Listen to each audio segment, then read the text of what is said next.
안녕하세요. 조피터입니다. 오늘 수요일이네요. 우리 직장인 분들에게는 월요일만큼 힘든 시간인 것 같습니다. 주중에 딱 중간이잖아요. 그래서 굉장히 피곤하고 또 힘들고 고생스럽고 그러실 텐데 항상 파이팅 하시길 바라겠습니다. 이제 이틀 지나면 꿀맛 같은 주말이 오잖아요. 그래서 잘 견뎌내시고 또 일 즐겁게 하시면서 남은 주중 보내셨으면 좋겠습니다. 그리고 또 주말에 일하시는 분들 중에서는 한 지금쯤 쉬시는 분도 계실 것 같아요.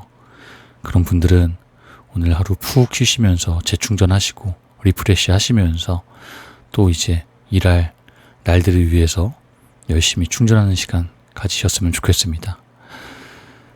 벌써 행복 시크릿 5번째 시간이네요. 이제 서서히 중간 정도, 책의 중간 정도에서 조금 더 뒤쪽을 향해서 가고 있습니다. 아마 한 6번째 시간쯤 마무리를 지을 것 같은데 봐주시는 분들 너무 감사드리고 책 추천 같은 것도 해주시면은 저작권에 걸리지 않는 선에서 잘 제가 선택하고 또 기회가 되면 낭독해드리는 시간을 가졌으면 좋겠습니다. 그럼 행복 시크릿 5번째 시간 가도록 하겠습니다.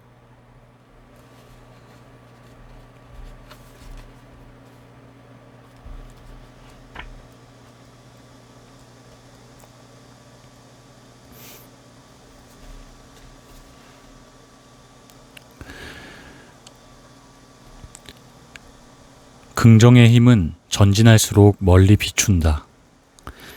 도시국가 고대 그리스에서는 전쟁이 자주 일어났다. 한 번은 아테네가 반년 동안 적군에 둘러싸인 적이 있었다. 아테네 최고 장관은 군량미 공급 담당관들에게 얼마나 식량이 더 남아있는지, 얼마나 버틸 수 있는지 물었다. 지금 식량으론 일주일을 버틸 수 있습니다. 그 뒤에는 온 도시 사람들이 굶어 죽게 될 것입니다. 이 소식을 들은 일부 관리들은 당황해서 어쩔 줄 몰라 했다. 그들은 잇따라 장관에게 굶어 죽는 것보다 문을 열고 항복해서 백성들의 목숨을 지켜야 한다고 진언했다. 하지만 최고 장관의 생각은 달랐다. 우리에게는 아직 일주일치 식량이 남아있다니 참 잘 되었구나. 적에게 일주일치의 군량미가 있을 것 같은가? 다행스럽게도 우리에게는 아직 일주일이라는 시간이 있다. 일주일이면 적이 버티지 못할지 모른다. 우린 싸우지 않고도 이길 수 있다. 최고 장관의 예측대로 3일을 버티자 성을 포위했던 적들이 철수하기 시작했다. 그들의 군량미가 바닥났기 때문이다. 아테네 사람들은 믿음과 희망으로 적을 이겼다.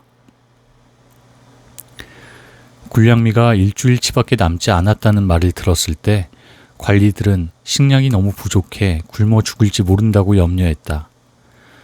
하지만 최고 장관은 식량이 충분하며 심지어 적보다 많다고 믿었다. 같은 문제를 바라보는 두 가지 관점을 알 수 있다. 한 관점은 파멸하는 막다른 길이다. 하지만 다른 관점은 희망으로 가득 찬 탄탄한 대로이다. 인생에는 햇빛과 어둠이 공존한다. 우리가 햇빛을 보면 어둠은 물러간다. 전진할수록 앞길을 비춰주며 웅덩이에 빠지지 않도록 돕는다. 그러나 햇빛을 등지면 자기 그림자만 보게 되므로 관용을 베풀 수 없고 자기 안에 갇혀 사고의 영역까지 좁아진다. 그로 인해 기쁨을 찾지 못하고 암울한 현상만 보게 된다. 만약 자신에게 심리적 어려움이 있다면 그것은 너무 많은 고민으로 생기는 것이다. 훌훌 털어버리거나 나중에 생각하기로 미뤄두면 어떨까? 그 고민이 정말 필요한 것인지 따져보는 것도 좋다. 직장이 없어서 고민인 사람이라면 고민하기보다 당장 이력서를 여러 군데 계속 내보는 것이 낫다. 사고 싶은 게 있는데 못 사서 고민이라면 포기해버리자. 그게 없다고 인생이 달라지지 않는다. 그 외에 숱한 고민을 떠올려 보면 미래를 미리 걱정하거나 현실에 만족하지 못해서 생기는 문제들이다. 햇빛이 당신을 비추고 있는데도 어둠 속으로 들어가고 싶어 안달을 하는 격이다. 정말 그러고 싶지는 않을 것이다. 20세기 가장 영향력 있는 영국 사상가 러셀은 1924년에 중국의 쓰촨성을 찾았다. 그 시절의 중국은 군벌이 할거하고 있어서 백성들이 편히 살 수 없었다. 러셀과 함께한 몇 사람은 사람이 매는 대나무 가마에 앉아 어메이산에 올랐다. 산길이 가파르고 험준하여 가마꾼들이 지쳐 땀을 흘리는 광경에 러셀은 경관을 구경할 기분이 사라졌다. 가마꾼들은 가마를 타는 그들 몇 사람을 몹시 미워할 것이며 이렇게 더운 날 가마를 타고 산에 꼭 올라야 하는지 원망할 것 같았다. 어쩌면 왜 자신이 가마를 타는 사람이 아니라 가마를 매는 사람일지 괴로울 수도 있었다. 산 중턱에 이르러 러셀은 대나무 가마에서 내려 가마꾼의 표정을 열심히 살폈다. 그는 가마꾼들이 일렬로 앉아 담뱃대를 꺼내면서 웃고 이야기하는 모습을 보았다. 그들에게는 날씨와 가마를 탄 사람을 원망할 생각은 추호도 없었다. 그들은 흥미롭게 자기 고향의 농담을 들려주기도 하고 호기심으로 러셀에게 외국의 얘기를 물어보기도 했다. 러셀은 그때를 회상하며 쓴 중국인의 성격에서 우쭐거리는 태도로 다른 사람의 행복을 재단하는 것은 잘못된 것이다 라고 말했다. 에픽테토스는 우리를 괴롭히는 것은 사물에 대한 우리의 인식이지 사물 자체가 아니다 라고 말했다. 당신이 보기에 논에 벼를 심는 농부는 매우 힘들어 보인다. 하지만 그들도 행복하다. 진정한 행복은 당신이 인생의 가치를 진정으로 깨달은 뒤에 느낄 수 있다 라는 말처럼 관점을 바꿔서 자신의 문제를 바라보자.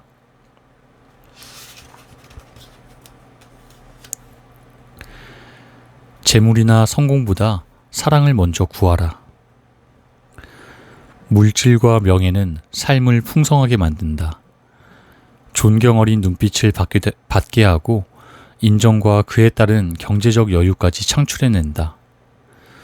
우리는 이를 추구하기 위해 더 열심히 뛰어서 현재 가진 것보다 더 많은 물질과 더 높은 명예를 쟁취할 목표를 정한다. 옆에서 뛰는 사람의 속도보다 더 빨라야 한다고 믿는다. 앞서 뛰는 사람이 있다면 그를 따라잡아야 한다고 자신을 채근한다. 그러나 이 지점에서 묻지 않을 수 없다. 과연 물질과 명예로 자신의 공허함을 채울 수 있을까? 바쁘게 일하면서 성공 가도를 달리는 중이라면 문득 무엇 때문에 살지? 왜 외롭지? 이 허전함은 무엇이지? 라고 자문해 본 적이 있는가?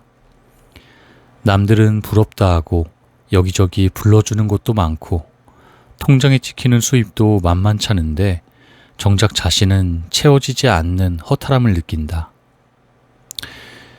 미슐랭이 인정한 최고급 음식점에서 값비싼 음식을 먹어도 해소되지 않고 허무할 뿐이다. 마음에 충만한 사랑이 없기 때문이다. 한 부인이 집을 나서다 긴 수염을 가진 노인 3명을 만났다. 기운 하나 없이 집 앞 벤치에 앉아있는 모습이 안쓰러워 보였다. 무척 배가 고파 보이시네요. 들어와서 뭐 좀 드실래요? 노인이 물었다. 바깥 양반은 집에 계시오? 아니요, 없어요. 그는 나갔어요. 그럼 우린 들어갈 수 없소. 저녁에 남편이 돌아오자 그녀는 낮에 있었던 일을 말했다. 남편은 말했다.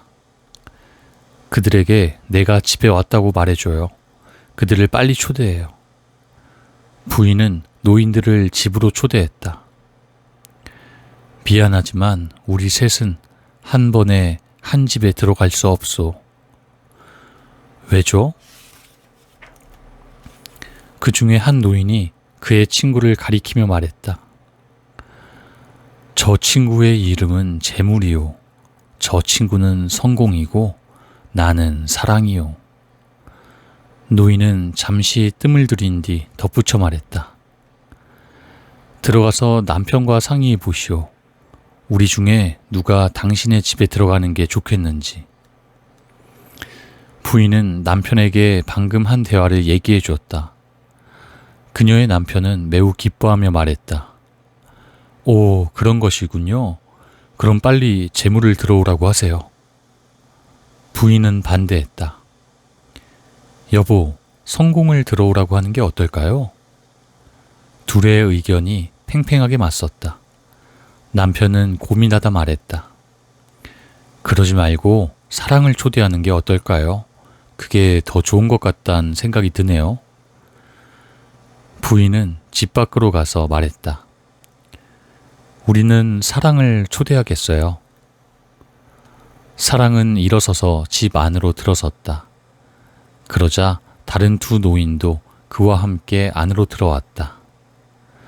부인은 놀라서 재물과 성공을 바라보며 물었다. 저는 사랑만 초대했는데 왜 당신들도 함께 들어오는 거죠? 노인들은 일제히 대답했다. 만약 당신이 초대한 것이 재물이나 성공이었으면 다른 두 명은 그냥 밖에 있었을 것이오. 하지만 사랑을 초대하면 사랑이 어디로 가든 우리는 함께 가오. 사랑이 있는 곳에 재물과 성공도 있소이다. 이 이야기가 증명하듯 사랑이 있는 곳에는 성공과 재물이 있다. 사랑이 있어야 행복한 눈으로 세상을 보게 된다. 자신이 원하는 게 재물이나 성공인지 아니면 내면의 행복인지 묻지 말자. 서로 공존할 수 있다. 내면이 행복한 사람은 넓은 마음을 갖기에 더 쉽게 재물을 얻고 성공한다. 내면이 행복으로 가득 찬 사람은 다른 사람에게도 행복을 전한다. 물질과 명예만을 갖겠다는 의욕을 보이지 마라. 재물을 얻고 잃을 때마다 기뻐하고 슬퍼하지도 마라. 행복한 마음으로 인생을 바라보면 새로운 인생이 펼쳐진다.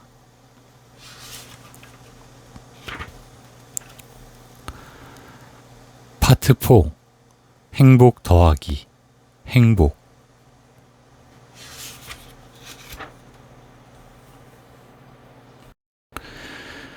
완벽을 추구하는 마음이 행복을 망친다.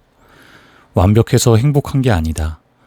최선의 상태, 최적의 상황에서 행복이 발견된다. 완벽하려는 마음에 행복을 놓친다면 영원히 행복을 잃게 된다. 그 대신 우울과 좌절이 그 자리를 채운다. 내일을 기약하며 현재를 옥죄지 말자. 그것은 행복을 가리는 암막 커튼이 될 뿐이다. 과정을 즐기고 오늘 행복하자. 행복을 느낄 때 진짜 행복이 더해진다. 오늘을 미루지 않아야 내일이 찬란하다. 어느 소년이 9살 때 출가를 결심했다. 소년은 주지 스님이 머리를 깎아주고 승려로 인정해주기를 바랐다. 주지 스님이 소년에게 말했다. 나는 내가 이미 출가할 결심을 한 걸 이해했다. 나도 너를 제자로 삼고 싶다. 하지만 오늘은 너무 늦었으니 내일 아침에 너를 제자로 받아주마. 사부님, 저는 내일을 기다릴 수 없습니다. 내일 아침에 저를 제자로 삼으신다고 했는데 저는 아직 어리고 무지하여 내일이면 출가할 결심이 사라질지도 모릅니다. 그리고 사부님 나이가 많으니 내일 아침에 아직 살아계실지 장담하지 못하지 않습니까? 소년의 말에 주지 스님은 감동했다. 맞는 말이다. 네 말에 틀린 게 하나도 없구나. 지금 바로 너를 제자로 삼겠다. 불교 우화에 나오는 선문답 같은 이야기다. 오늘 해야 할 일은 내일로 미루지 말고 오늘 하라는 의미다. 예를 들어 다음날 필요한 물건들은 시간이 걸리더라도 반드시 오늘 정리해 두어야 한다. 이것이 성공을 원하는 사람들이 가져야 하는 좋은 습관이다. 계획 세우기는 절반의 성공만 보장한다. 세운 계획을 실제로 실행해야 하지만 이 계획이 성공할 수 있다. 항상 일을 미룬다면 삶에서도 계속 무언가를 미루게 된다.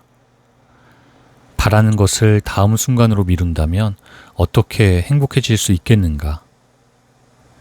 직면한 문제를 앞두고 당장 실행에 옮기는 것이 아니라 그 문제의 생각 자체를 뒤로 미룬다. 여러 이유가 있겠으나 실패의 두려움과 어려움을 회피하려는 의도이다. 하지만 기억하자. 1년 계획은 봄에 달렸고 하루의 계획은 아침에 달렸으며 한 가정의 계획은 화목함에 달렸고 일생의 계획은 성실함에 달렸다. 오늘 일을 잘 마쳐야만 내일을 기분 좋게 시작할 수 있다. 인생은 시간으로 이루어져 있다 해도 과언이 아니다. 각기 다른 인생의 길이에서 우리가 뽑아낼 수 있는 인생의 정수는 다 다르다. 자신의 인생이 얼마나 넓어지고 높아질 것인지는 자신이 삶을 대하는 태도와 방식에 달려 있다. 내일을 기다리는 것이 아니라 오늘을 제대로 살아내야 한다. 오늘 할 일을 내일로 미루지 마라. 책임감이 없으면 중압감도 없고 중압감이 없으면 원동력도 없다. 미국 육군사관학교의 규정은 어떤 일을 하든지 책임감과 전심전력의 마음으로 전념하라이다.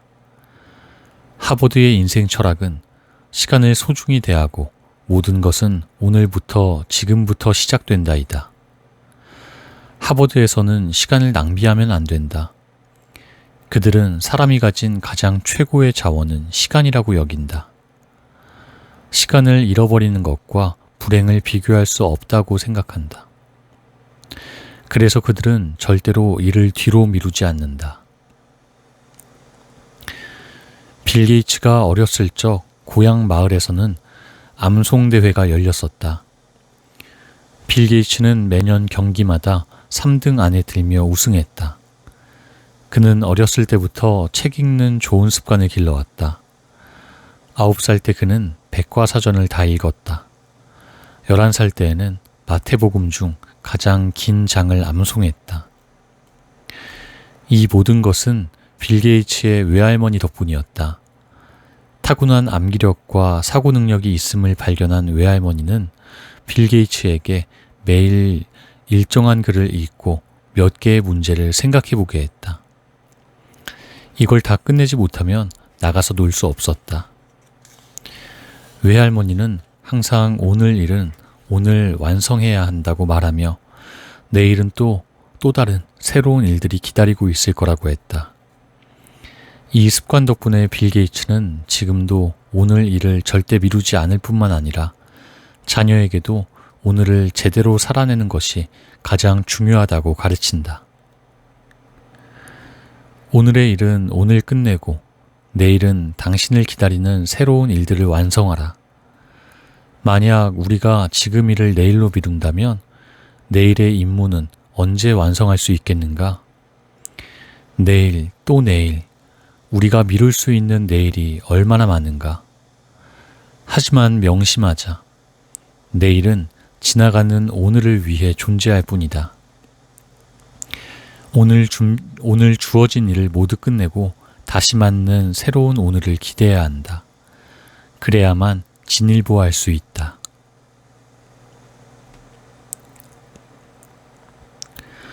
손에 쥐고 있는 오늘을 먼저 완성하라. 장자는 사람이 이 세상에 태어나서 산다는 것은 마치 흰 망아지가 문틈을 휙 지나가는 것 같다라고 말했다. 사람이 태어나 산다는 것은 순간의 일이어서 인생이 매우 짧게 지나간다는 뜻이다. 지루하게 반복되는 삶이지만 어느 순간 돌이켜보면 눈 깜빡할 사이에 지나온 것처럼 느껴진다. 이는 굳이 장자의 말이 아니더라도 누구나 동의하는 말일 것이다. 그러니 어느 순간 앞으로 다가온 인생의 말미에 많은 일을 하지 못한 것을 후회하지 말고 오늘 맞는 순간들을 최선으로 채우자. 들보에 상투를 매달고 송곳으로 허벅지를 찌르다. 분발하여 열심히 공부하다. 형설지공. 갖은 고생을 하며 학문을 닦다. 벽에 구멍을 뚫어 이웃집에 불빛을 빌리다. 가난하나 학문에 힘쓰다. 이와 같은 고전의 문구는 고대부터 얼마나 시간을 소중히 여겼는지를 보여준다. 오늘이 지나면 내일이 오지만 영원하지는 않다. 자기 인생의 정해진 기간 안에서만 반복될 뿐이다. 청춘과 삶은 유한하며 시간은 화살같이 빠르다. 바로 이 글을 읽는 순간에도 오늘은 당신에게서 멀어지고 다시 돌아오지 않는다. 동시에 또 다른 내일을 다가오며 우리는 점점 늙고 결국 죽게 된다. 그래서 순간을 소중히 여기는 것은 인생을 연장하는 것과 같다. 지금이라는 말에는 하는 일, 있는 곳, 주변에서 함께 일하고 생활하는 사람을 모두 포함해야 한다. 지금을 사는 것은 현재의 초점을 자기 주위에 있는 사람과 일, 상황에 두어야 한다는 것이다. 이에 공감한다면 순간을 소중히 여겨라. 진심으로 그것을 받아들이며 음미하고 몰입하여 최선을 다해야 한다.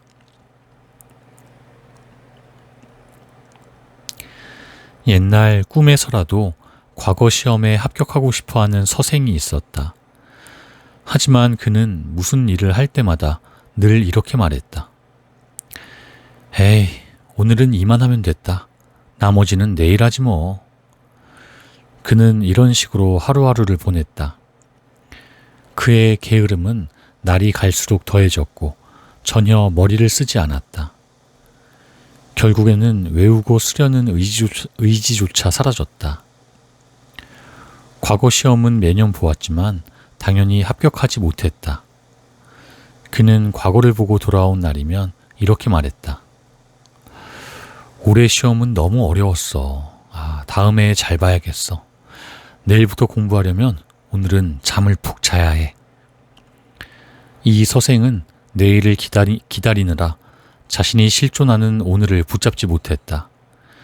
결국 그는 꿈을 이루지 못하고 눈을 감아야만 했다. 지금을 살아가는 우리의 선대의 실패를 교훈으로 삼아야 한다. 매 순간을 소중히 여긴다는 것은 오늘을 소중히 한다는 것과 같다. 원리는 매우 간단해 보이지만 대다수 사람은 현재에 집중하기 어려워한다. 그래서 미래를 위해 오늘을 산다고 말한다.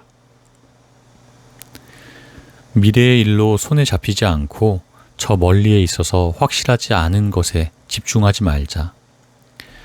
현재 내 주변에 있는 확실한 상황이 삶에 더 의미가 있다. 오늘을 제대로 산다는 것은 최선을 다해 앞으로 나가고 꿈을 실현하기 위해 고군분투 노력하라는 말이 아니다. 자신이 맡은 일에 전심전력을 다하되 어떤 상황에서도 자기 일을 중시하고 사랑하라는 것이다. 그렇게 하면 격려와 지지를 보내는 사람의 소중함을 알고 함께하는 기쁨을 나누게 된다. 기쁨이 커질수록 의욕이 생기니 지지부진했던 상황은 나아지고 업무 능력도 높아진다. 그로 인해 자신에게 주어진 책임을 확실히 알고 매일 주어진 업무를 열심히 완성할 수 있다. 이는 행복순환의 법칙으로 하이얼 기업의 홍보 문구이기도 하다. 오늘의 일은 오늘 끝내고 그런 하루가 쌓이면 자신만의 다채로운 행복을 갖게 될 것이다.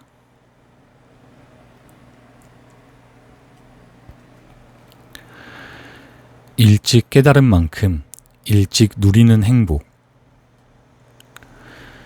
젊을 때는 인생의 진리를 이해하지 못한다. 중년 즈음엔 이해하고 싶으나 이해가 어렵다.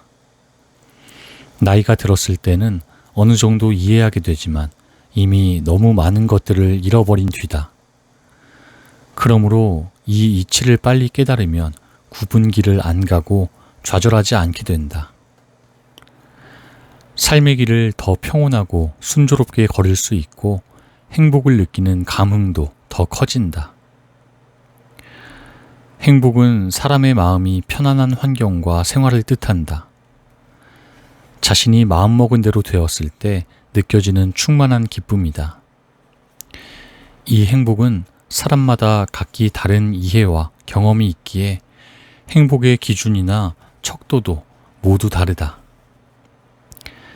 인생의 여정 속에서 아름다운 부분들을 경험한 만큼 더 풍성하게 느끼고 행복해야 할 줄 안다. 행복은 내면 깊은 곳의 깨달음이어서 일부러 솟아오르게 하지 않는 이상 그 기운을 파악하기 어렵다. 행복하다고 느끼기, 다가온 행복 깨닫기, 일상에서 행복 발견하기는 생에서 매우 중요한 일이다. 아무리 길어도 인생은 100년을 넘지 않는다. 그 안에 일, 도전, 노력, 열정, 성공으로 가득 채우더라도 행복이 빠지면 허탈해진다. 행복을 꽉 붙잡는 법을 배워야 하고 잘 붙잡을 수 있도록 힘써야 한다. 1823년 35세의 시인 바이런은 삶에 대한 소망이 사라지기 시작했다. 그의 삶은 죽은 것처럼 무료하게 변해버렸다. 그의 여름 군에 입대한 그는 그리스로 진격하게 되었다. 그는 행군 중에 자신의 고통을 괴테에게 편지로 호소했다. 편지를 받을 당시에 괴테는 이미 75세의 고령이었다. 다른 사람이 보기에 인생이 얼마 남지 않았지만 괴테는 젊은 여성에게 구원을 준비하고 있었고 열정 또한 젊은 남자 못지않게 왕성했다. 반면 젊고 유망한 바이런은 삶의 목표가 없었다. 사랑하는 사람도 없고 결혼할 마음도 없고 연애도 하지 않고 인생을 전쟁에 던지려 하고 있었다. 그러다 괴테의 답신에 활력 넘치는 괴테의 모습을 발견한 바이런은 자신이 젊은 노인이고 괴테는 나이든 젊은이라고 말했다. 1년 뒤 바이런은 전쟁 중에 병사하였다. 죽기 전에 그는 의사에게 말했다. 나는 내 삶에 질렸어요. 나는 하나도 행복하지 않습니다. 나는 이 피곤한 삶을 끝내기 위해 그리스에 왔어요. 지금 나를 구하려고 하는 것도 아무 의미가 없습니다. 그냥 가주세요. 반면 괴테는 구원에 성공해 행복한 나날을 보내고 있었다. 그의 시는 모두 화려했으며 열정이 가득 차 있었다. 바이런과 괴테의 차이점은 무엇일까? 누구는 젊은 나이에도 비관적인 삶을 사는데 누구는 나이에 관계없이 행복한 삶을 살까? 단순히 성격 차이일까? 아니면 환경이나 상황 차이일까? 그렇지 않다.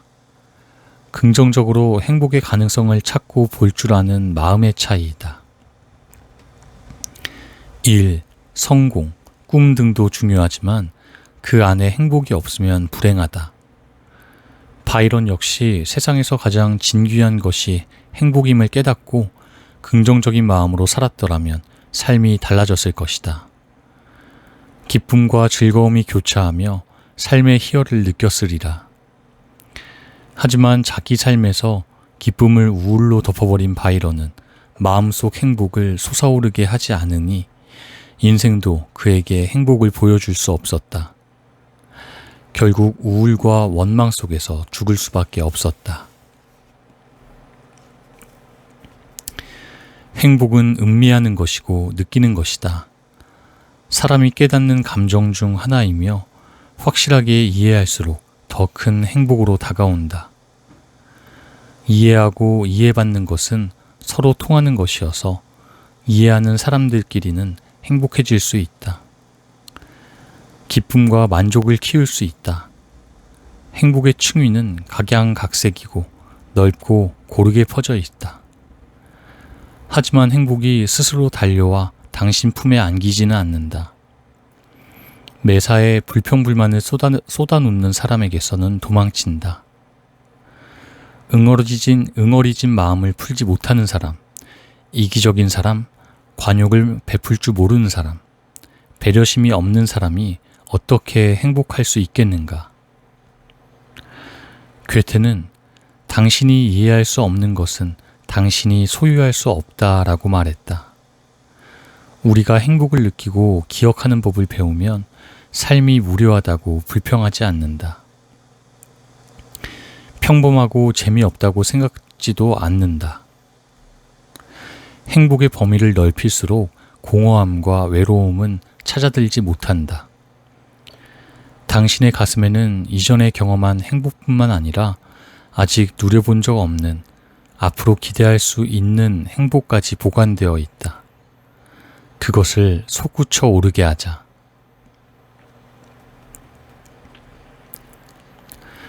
걷고 있는 길에서 멈추지 마라. 현재의 소중함은 아무리 강조해도 지나치지 않는다. 인생에서 가장 중요한 시간이기도 하지만 현재의 활동으로 미래가 결정되기 때문이다.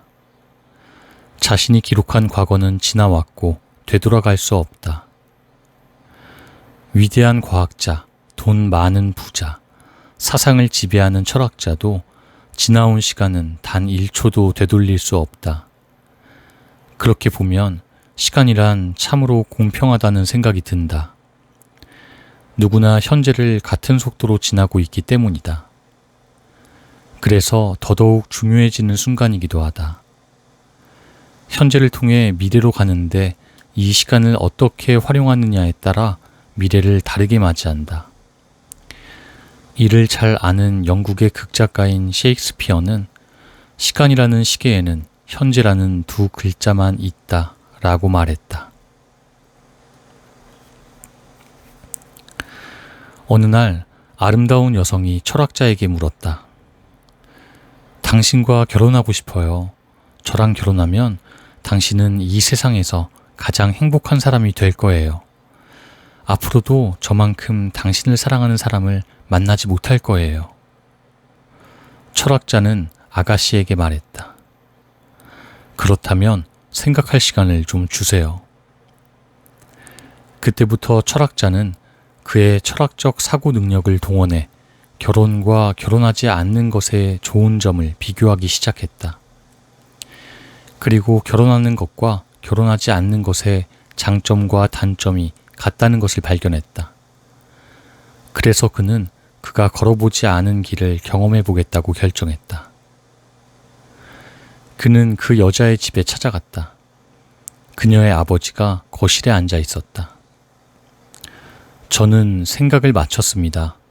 따님과 결혼하겠습니다. 그녀의 아버지는 철학자를 보고 말했다. 당신은 이미 늦었소.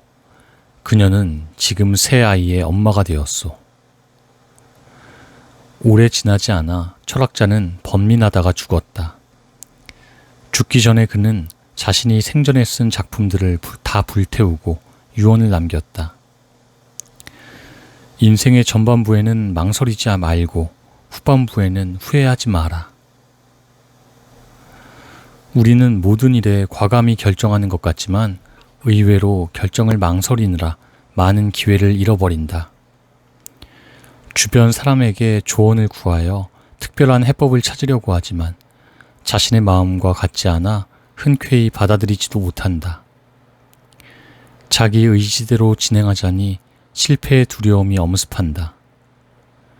잘못된 선택을 하면 안 된다는 강박에 나중에는 자기 주관은 사라지고 어떻게 해야 할지 몰라 두 손 들게 된다.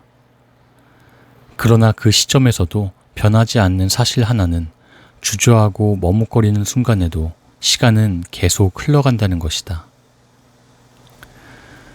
지나던 길이 있다면 길을 잃지 말고 걸어라는 속담이 있다. 여기서 길이란 자신의 인생이자 삶을 말한다. 그 길을 가는 데 있어서 정신을 똑바로 차리고 걷는데 집중하라는 의미이다. 무의식적으로 길을 걸으면 어디로 가는지, 어디서 쉬어야 하는지, 자신을 지나치는 사람이 누구인지 알지 못한 채 그저 습관대로 길을 걸을 뿐이다. 그렇게 길을 걸으면 그 길의 아름다움을 발견할 수 없고 삶의 진정한 의미를 깨닫지 못한다. 시간의 흐름대로 마냥 걷기만 할 뿐 걷는 가치를 잃어버린다.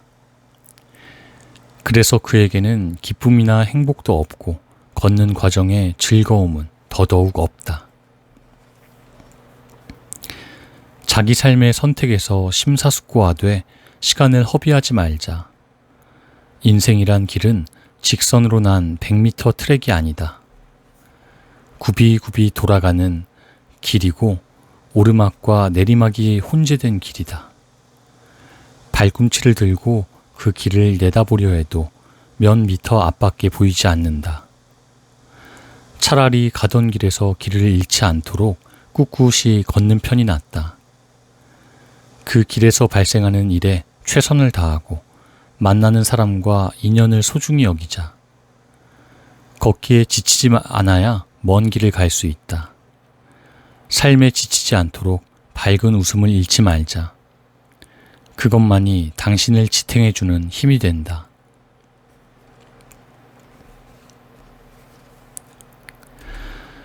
미래를 잡으려면 현재를 따라 나서라. 시간의 걸음걸이에는 세 가지가 있다.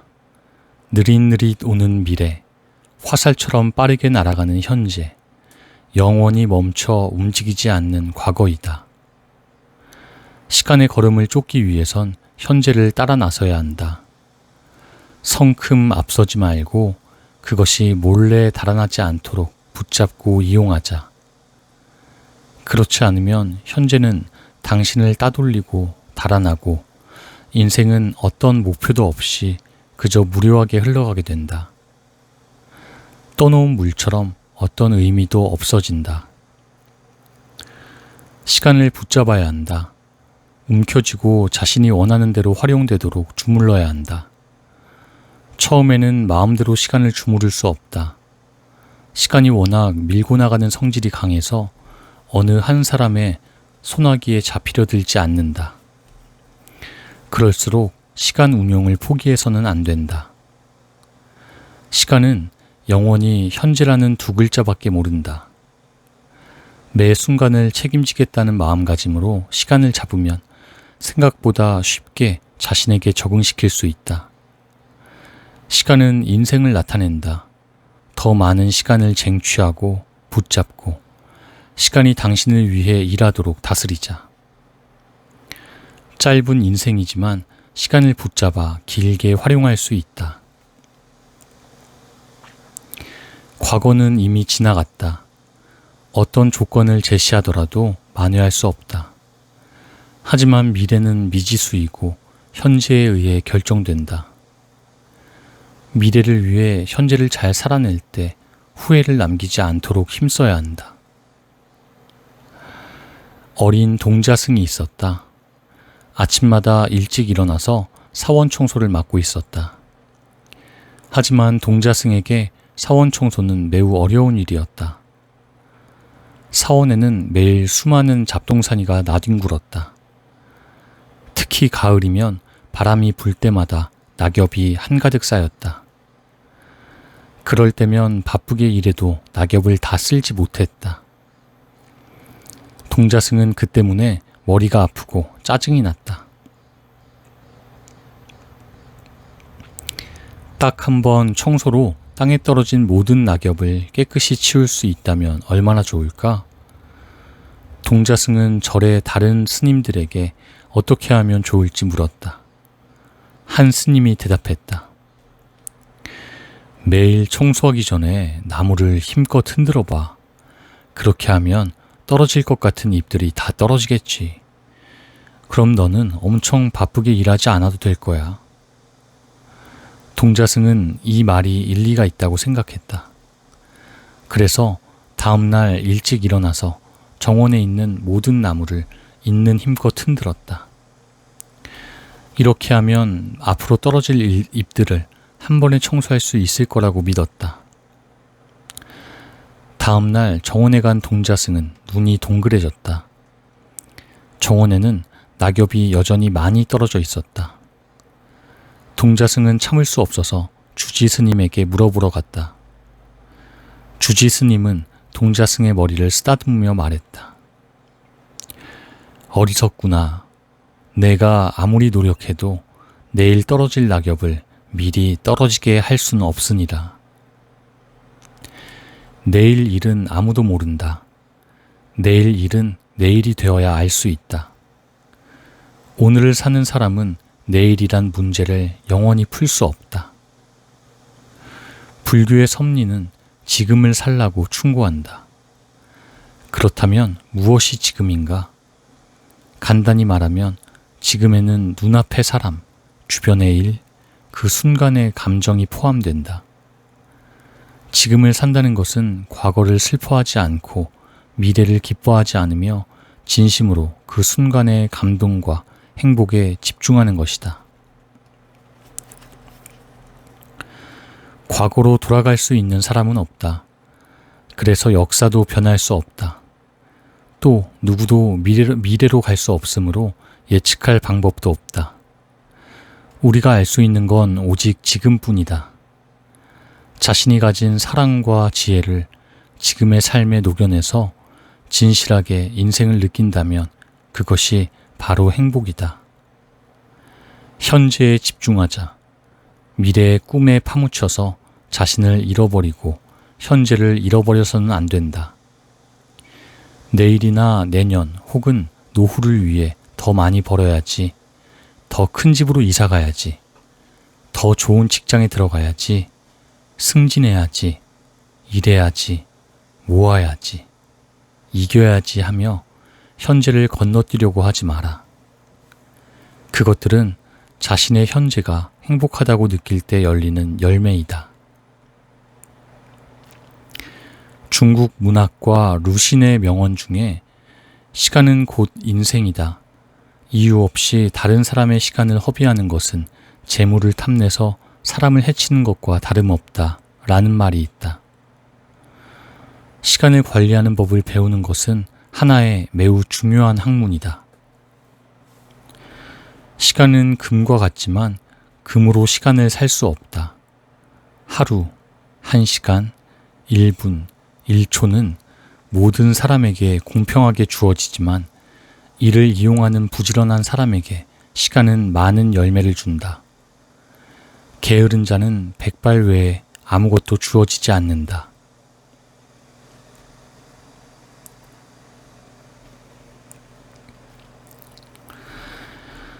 아직 알아차리지 못했을 뿐 당신은 행복하다.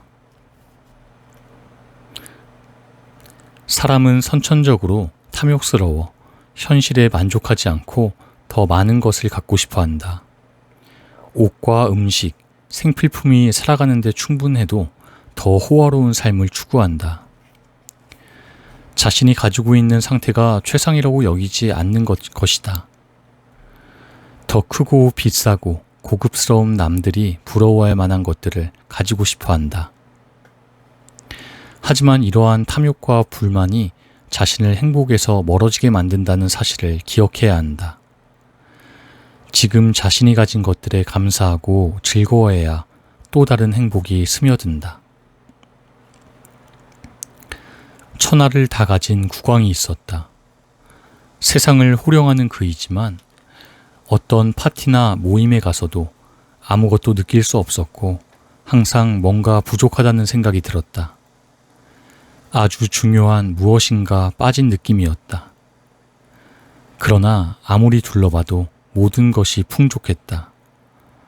신하며 시종들은 모두 자신의 말에 복종했고 금은 보화가 차고 넘쳤다. 국왕은 혼자만의 시간이 되면 왜 만족하지 못하는지 자책했다. 어느 날 국왕은 주방에서 누군가 노래를 즐겁게 흥얼대는 소리를 들었다. 소리를 따라가니 한 요리사가 행복과 기쁨이 가득한 얼굴로 노래를 부르고 있었다. 그는 요리사에게 기쁜 이유를 물었다. 폐하, 저는 일개 요리사일 뿐이지만 저는 항상 가족들과 즐거운 시간을 보냅니다. 우리에게 필요한 것은 많지 않습니다. 머리 위에 지프로 된 지붕이 있고 뱃속에 따뜻한 음식이 들어갈 수 있으니 충분합니다. 아내와 아이는 제 정신적 지주입니다. 제가 아주 작은 물건이라도 집에 가져가면 그들은 매우 만족해합니다. 가족이 매일 기쁘니 저도 매일 기쁩니다. 국왕은 요리사의 이야기를 재상에게 전했다. 재상은 요리사를 시험하기로 했다.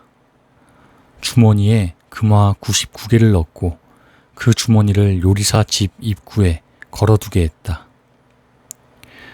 집에 돌아온 요리사는 문 앞에 자루를 발견하고 궁금한 마음에 자루를 집 안으로 갖고 들어갔다. 자루를 열어본 그는 깜짝 놀라며 매우 기뻐했다. 금화다. 전부 금화야. 이렇게 많은 금화라니. 요리사는 자루 안의 금화를 책상 위에 쏟고는 하나씩 세기 시작했다. 금화는 모두 99개였다. 요리사는 이 숫자가 아닐 거라고 생각했다. 그래서 몇 번을 더 세보아도 여전히 99개였다. 그는 매우 이상하다고 생각했다.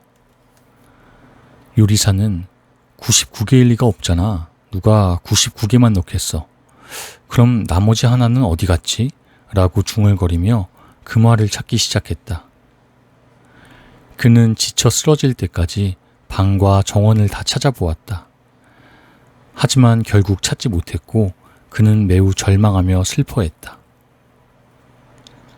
그는 내일부터 열심히 일해서 하루빨리 금화 1개를 벌기로 다짐했다. 하지만 밤에 금화를 찾느라 너무 힘들어서 다음날 아침 그는 늦게 일어났고 기분도 매우 좋지 않았다. 그는 자신이 늦게 일어나서 금화 1개 벌어들이는 목표를 이루지 못했다고 생각했다. 그는 아내와 아이들에게 소리를 지르며 제때 깨우지 않았다고 탓했다. 그는 황급히 궁궐 주방에 와서 일을 시작했다. 하지만 예전처럼 신나게 콧노래도 부르지 않았고 휘파람도 불지 않고 필사적으로 일만 했다. 국왕은 요리사의 엄청난 심경의 변화를 이해하기 어려웠다. 그때 재상이 말했다. 폐하, 이 요리사는 99% 족이 되었습니다. 99%의 사람은 이런 부류의 사람입니다. 그들은 많은 것을 가지고 있지만 결코 만족할 줄 모릅니다. 빠진 이를 채워 빨리 100에 도달하고자 온갖 애를 씁니다. 이를 채우느라 99가 사라져도 모를 것입니다. 국왕은 요리사의 모습에서 자기를 발견하고 씁쓸해했다. 삶에서 충만한 기쁨과 만족을 누리는 사람은 별로 없다. 그러나 반대로 현재 가지고 있는 것들을 하나씩 잃는다고 생각해보자. 가진 재물은 물론이고 일, 가족, 친구, 재능, 건강 등 새로 얻는 것보다 이것들이 더 소중하지 않은가? 100을 채우려고 기를 쓰지 말고 먼저 자신이 가진 것들에 감사하자. 당신이 채우려는 일은 99가 주는 즐거움에 비하면 대수롭지 않은 것이다. 이왕이면 행복이 꼬리에 꼬리를 물게 하라. 어느 리서치 기관에서 사람들이 느끼는 행복에 대해 조사를 했다. 조사에 의하면 72%에 달하는 사람들이 한 번도 행복해 본 적이 없다고 응답했고 단 7%의 사람만이 매우 행복하다고 했다. 특이한 점은 행복을 느끼는 소득의 층위를 분석한 결과 중산층 이하는 만족도가 높았고 오히려 상류층은 삶의 만족도에서 현저히 낮은 점수를 줬다. 어느 것에서든 만족하지 못하는 사람들은 행복이 자신과 무관하다며 원망할 이유를 찾는다. 더 좋은 재료의 음식을 먹지 못했고, 깨끗한 공기를 마시지 못했고, 마음을 나눌 친구를 찾지 못했고, 큰 아파트를 사지 못했고, 통장 잔고는 언제나 부족하고, 얼굴도 예쁘지 않고, 휴대전화는 신형이 아니고, 수년째 타고 있는 차도 국산차라 마음에 안 든다는 등 줄줄이 쏟아낸다. 그렇다면 이를 모두 갖춘 사람은 불만이 없을까? 아마 먹을 만큼 풍족한 음식을 앞에 두고도 고급 음식점이 아니라 탓하고, 깨끗한 공기를 찾아 산에 올라도 힘들다고 탓하고, 큰 아파트를 가진 자는 새 아파트가 아니어서 불만일 것이다. 불평은 꼬리에 꼬리를 물고 이어져 끝내는 불행에 웅덩이로 자신을 몰아넣는다. 불행하다고 느낄 때면 만족할 줄 알면 항상 즐겁다라는 격언을 떠올리자. 만족할 줄 아는 것이란 이미 얻은 것, 삶에 대해서나 바라는 것에 대해서나 새 만족하는 것이다. 이미 얻은 것에 만족할 줄 알면 심적으로 안정을 되찾을 수 있다. 개인이 안정되면 사회는 분명 안정될 것이고 사회적 갈등도 상당수 줄어들게 된다. 그로 인해 사람들의 행복지수도 높아진다. 먹을 수 있는 음식이 있다는 것에 고마움을 느낀다면 일을 해서 돈을 번 자신에게 뿌듯하고 더불어 그 일을 준 사회에 감사한다. 이렇게 작은 것 하나에 만족하고 기쁨의 이유를 찾으면 행복이 꼬리에 꼬리를 물고 찾아온다. 자, 이제 불만과 행복 중 어느 것을 먼저 생각해야 할까? 안타깝게도 자기 삶에 만족하지 못하는 사람들이 많다. 그들은 자신이 어떤 손해를 보고 사는지 알지 못한다. 잃어버리는 것들은 눈에 보이지 않기 때문이다. 그들은 도대체 왜 만족해야 하는가 라고 묻는다. 만족할 줄 아는 것은 인생에서 얻기 어려운 처세술이다. 욕망은 쇠사슬처럼 연결되어서 끝이 없고 영원히 채울 수 없다. 만족할 줄 안다는 것은 명예에 관심이 없으며 속세의 욕망을 뛰어넘어 마음의 평안을 얻는 것을 의미한다. 만족할 줄 아는 것은 다른 사람과 맹목적으로 비교하는 것을 그만두고 자신이 가진 것에 감사하는 것이다.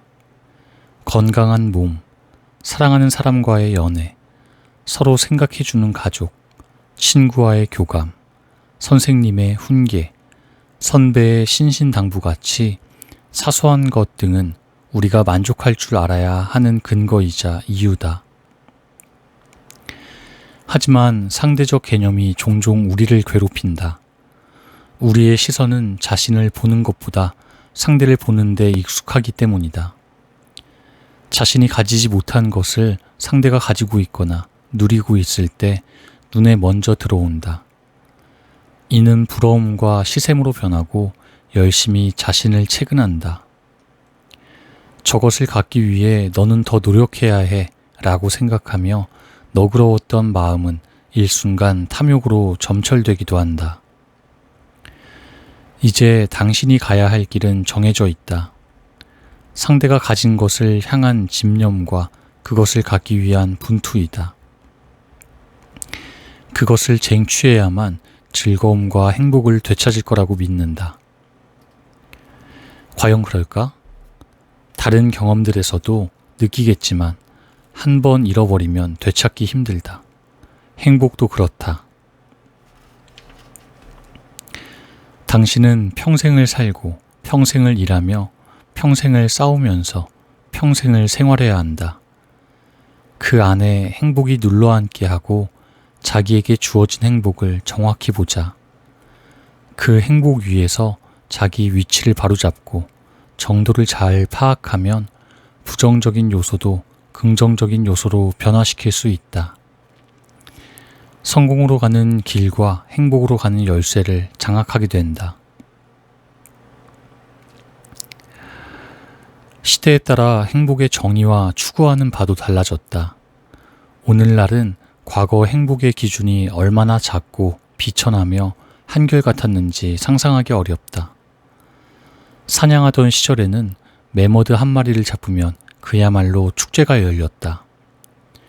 배불리 먹을 수만 있다면 죽어도 여한이 없다던 시절도 있었다. 먼 훗날 이처럼 우리가 추구한 행복이 아주 일상적인 일이 될 수 있다. 이를 위해 전전긍긍하지 말자.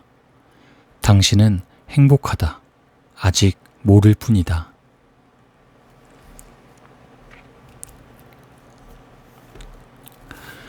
행복은 아주 가볍고 단순하며 쉽다. 시장에서 천을 파는 가게가 있었다. 청결하고 우아한 홈 핸드메이션 패션 포목점이 그 가게의 간판이다. 그런데 어느 날 간판을 한 글자인 천으로 바꾸었다. 사람들은 단순해서 좋다고 칭찬했다.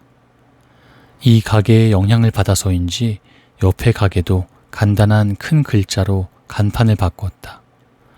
치킨집은 매콤달콤 맛있는 치킨이 아닌 닭으로 간판을 바꿨다.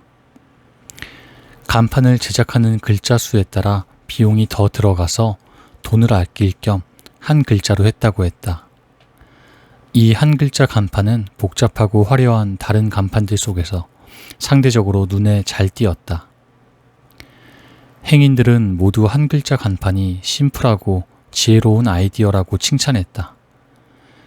근처에는 치킨 가게와 천 가게가 없고 주요 고객층도 근방의 고객들이어서 혼선을 빚을 일도 없었다. 고객들 모두 가게에 익숙해져 있어서 화려한 간판으로 영업할 필요도 없었다. 우리가 사는 삶도 이와 비슷하다. 매우 복잡하게 뒤섞인 것처럼 보이는 것도 사실은 목적지와 출발지 사이를 하나의 직선으로 연결이 가능하다.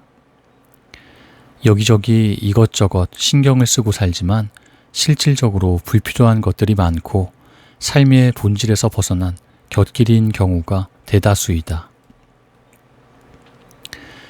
행복은 생각보다 단순하다. 가족과 함께 먹는 삼시세끼, 고개를 들면 볼 수 있는 찬란한 태양, 달콤한 사랑, 좋아하는 음악, 즐기는 운동, 조곤조곤 나누는 대화, 서로 다투는 소리 등도 단순한 행복에 포함된다. 행복은 또 복잡하지 않다. 배고플 때 밥을 먹고 배부를 수 있다면 행복이다.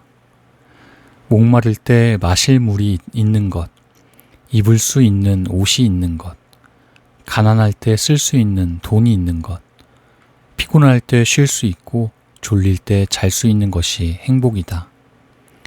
걱정해 줄 사람이 있고 헤어질 때는 추억할 거리가 있는 것도 행복이다. 한 사람의 행복이 그가 얼마만큼 가졌는가에서 오지 않는다. 자신이 가진 것을 어떻게 보는지에 달렸다. 행복은 항상 우리 곁에 있는데 그것을 보지 못한다면 기뻐하는 마음이 부족한 탓이다. 기쁨을 발견하는 눈이 없고 만족하지 못한 채 행복을 비워버린 마음이 원인이다. 이런 이들은 세계 1위의 갑부가 되더라도 행복을 모른다. 모든 것이 풍족해도 불만의 요소를 먼저 보기 때문에 자신이 왜 행복하지 못한지 의구심을 갖는다. 행복을 위해 엄청난 대가를 치렀지만 여전히 아무것도 얻지 못했다고 투덜댄다. 행복의 의미와 반대된다는 사실을 모르기 때문이다. 행복한 생활은 단순하고 간단하다. 부유하지는 않지만 건강한 생활이 가능하고 높은 지위는 없지만 웃을 수 있는 감정을 가지고 있으면 된다. 당신이 행복할 수밖에 없는 이유이기도 하다. 어떤 사람은 기쁨을 얻으려고 온 힘을 다하는데도 마음을 열지 못해 행복을 느끼지 못한다. 열정적이지만 여유를 찾지 못하는 까닭이다. 행복은 당신 삶의 태도를 반영한다. 로렌은 졸업하자마자 결혼해서 베트남으로 이주했다. 그들은 매혹적인 풍경과 특유의 분위기, 그리고 베트남인들의 여유로운 생활 방식을 매우 좋아했다. 로렌은 인터뷰에서 이렇게 말했다. 베트남의 생활은 검소하고 단순한 삶이에요. 미국처럼 요란한 광고 마케팅도 없고 스팸 메일도 없고 신용카드도 필요 없어요. 생활 필수품만 사고 여태껏 마음대로 돈을 쓴 적이 없어요. 여기에선 절대 필요하지 않은 것을 사고 싶다는 마음이 없어요. 세일을 한다는 광고가 소비자를 유혹하지 않거든요. 이 나라에 사는 많은 외국인은 물질적으로 풍요롭지 않지만 안정과 행복을 확실히 느끼고 있어요. 스스로 선택할 수 있는 자주적인 삶을 사는 것에 만족하지요. 이런 삶은 간단하지만 기쁨이 많아요. 우리 집은 바로 그런 많은 행복한 가정 중 하나입니다. 그녀는 미국의 몇몇 친구에게 베트남 생활을 들려주었다. 하지만 그녀의 이런 생활을 그 누구도 이해하지 못했다는 말도 덧붙였다. 무조건 돈이 있어야 문제가 해결되고 원하는 것을 이룰 수 있는 미국에서는 상상조차 할 수 없는 일이기 때문이다. 돈이 많고 적음을 떠나 어떻게 해야 행복하고 기쁠 수 있는지 방법을 찾아야 한다.